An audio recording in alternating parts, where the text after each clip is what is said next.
I rise to apprise this august House of certain recent developments pertaining to Bangladesh.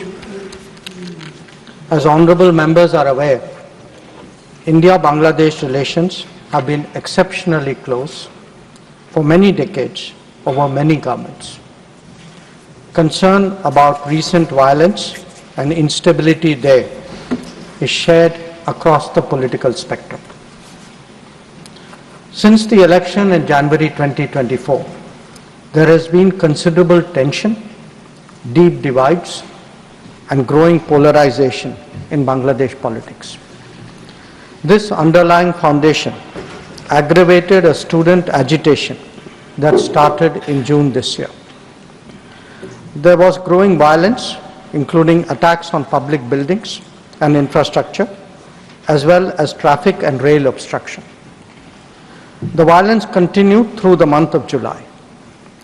Throughout this period, we repeatedly counseled restraint and urged that the situation be diffused through dialogue.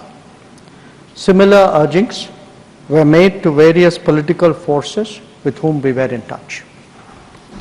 So, despite a Supreme Court judgment on 21 July, there was no let-up in the public agitation.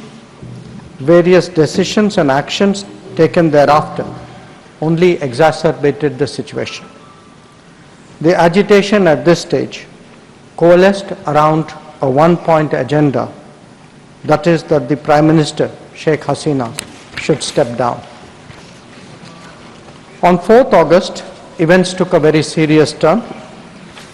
Attacks on the police, including police stations and government installations, intensified even as overall levels of violence greatly escalated. Properties of individuals associated with the regime were torched across the country. What was particularly worrying was that minorities, their businesses and temples also came under attack at multiple locations. The full extent of this is still not clear. Sir, on 5th August, demonstrators converged in Dhaka despite the curfew. Our understanding is that after a meeting with leaders of the security establishment, Prime Minister Sheikh Hasina apparently made the decision to resign. At very short notice, she requested approval to come for the moment to India. We simultaneously received a request for flight clearance from Bangladesh authorities. She arrived yesterday evening in Delhi. The situation in Bangladesh, sir, is still evolving. The Army Chief, General Waqar-uz-Zaman, addressed the nation on 5th August. He spoke about assuming responsibility and constituting an interim government.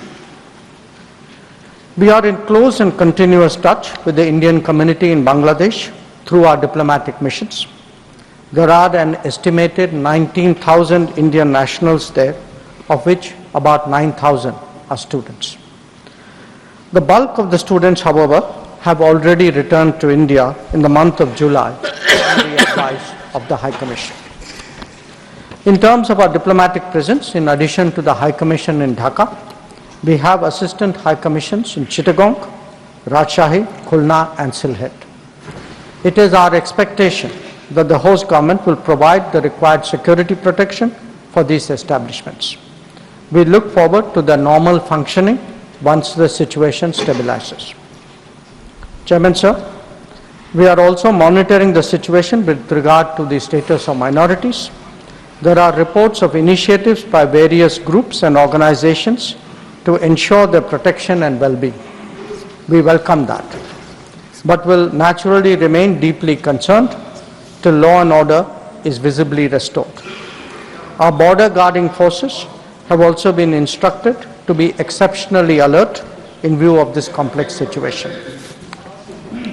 In the last 24 hours, we have also been in regular touch with the authorities in Dhaka. This is the situation as of now. I seek the understanding and support of the House in regard to sensitive issues regarding an important neighbor on which there has always been strong national consensus. Thank you.